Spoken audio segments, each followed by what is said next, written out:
So 3/4 time. Yeah, 3/4 time. And then 2 years ago we made her full time.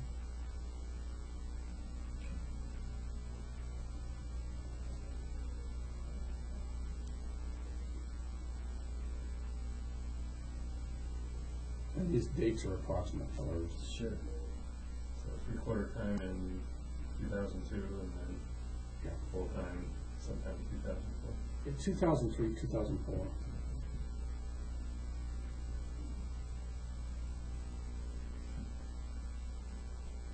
And then her responsibility when you brought her back part-time was what? When I brought her back in 2000, in that area, we were in a fast-growing area.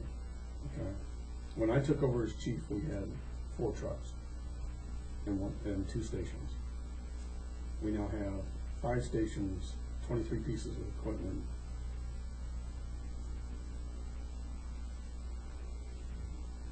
You've grown up quite a bit.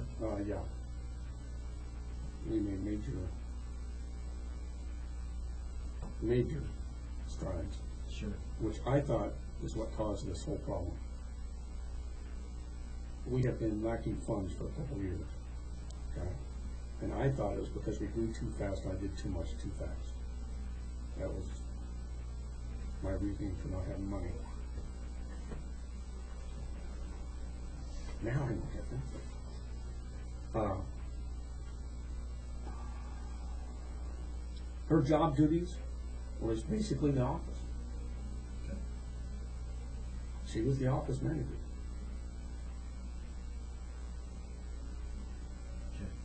I thought I did something real slick. I thought I did her.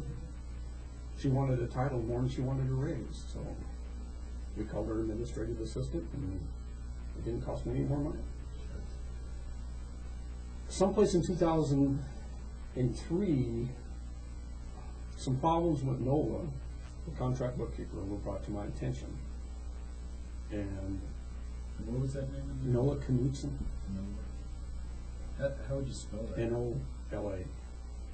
The Knudsen part, K-U-N. A-N-U? Something like that. T-S-O-N? No, it's S-O-N. Knudsen. I'll have to look it up. Sure. Some problems were brought to my attention, and basically, Debbie took over the bookkeeping duties. What kind of problems were you saying? Unbalanced checkbooks for 6 months, late bill paying, things like that. So more of a dereliction of duty rather than any kind of fraud or misappropriation? There was no fraud. There was no misappropriation. It was more of a Dereliction of duty. it was more of a slowness. Right.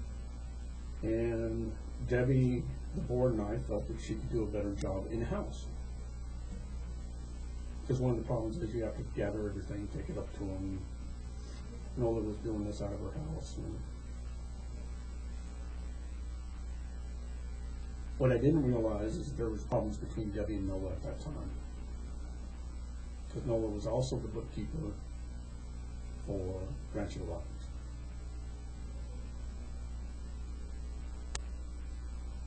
Wherever Debbie's husband was working. What was he doing? He was the caretaker, the property caretaker. But as caretaker, did he also hire No. Nola? Or there was No. somebody above him? He had a board of directors above him. Okay. He was basically the labor pool. And I didn't realize that there was problems between with Nola and Debbie and Scott. Okay. So we dismissed Nola, and Debbie started doing the in-house books. About when was that? That was in 2001 or 2. And I think it was 2002, but I'm not sure. And the only way I could tell you for sure is I'd have to go back to the records, back into there. I'll call Craig Erickson, who was the auditor at the time. The following year or the year after, the following year we had problems with, we didn't have problems with the audit. Debbie had problems with the auditor. Okay? That we chalked up to a personality conflict is the best way to put it. Craig had been our auditor and part of the fire department ever since I could remember. Okay? And he and Debbie just did not get along. And you'd have to know, I don't know if you know Craig Erickson, you'd have to know Craig. He's the only, I don't want to offend anybody, but he's the only bean counter I've ever seen that tried to make a motion at a board meeting.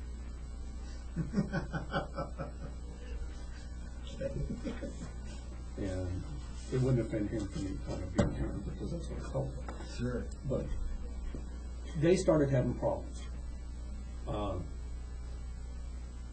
2004, I believe, was his last audit. At that point, it was his decision to, he was getting out of the audit business, is what he told us. He wasn't going to do any more of the special district audits, and that we needed to find a new company. And we hired Reynolds and Henry.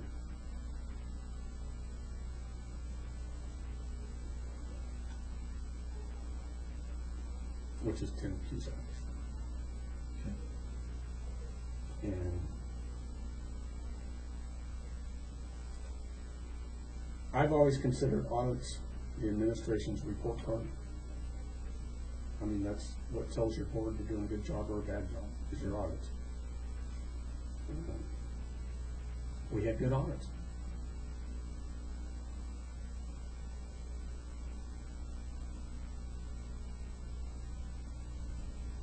And I'll be honest with you guys, we thought this lady walked on water.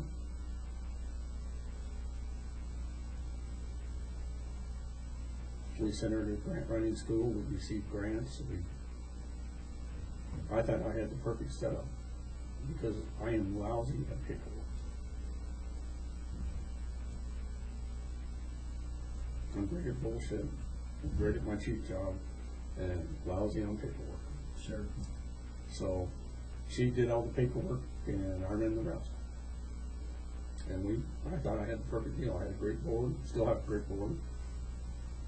Had a great bookkeeper, administrative assistant that was handling basically the office, which left me free to do the chief. And I think her flying tall. Last year, take it back, 2005, when I did the budget, my responsibility is budget. To develop the budget. Mm-hmm.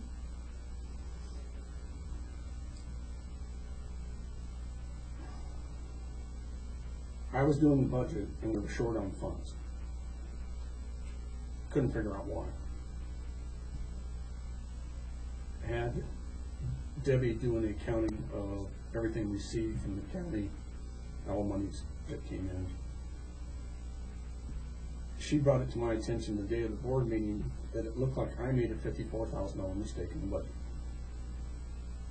It looked like in 2004 money, where I thought we were carrying $54,000 into 2005, I didn't. I carried $5,400 in. So the 2005 budget was $50,000 off. And I had to go explain to the board I made a whopper of a mistake and gave recommendations on how to fix it. One was we tightened our belt to the point it hurt. Second is we had to get an operating loan. And we had to transfer everything out of the impact fees into the general fund early. At which point I had to call the attorney and make special resolutions and get all that done.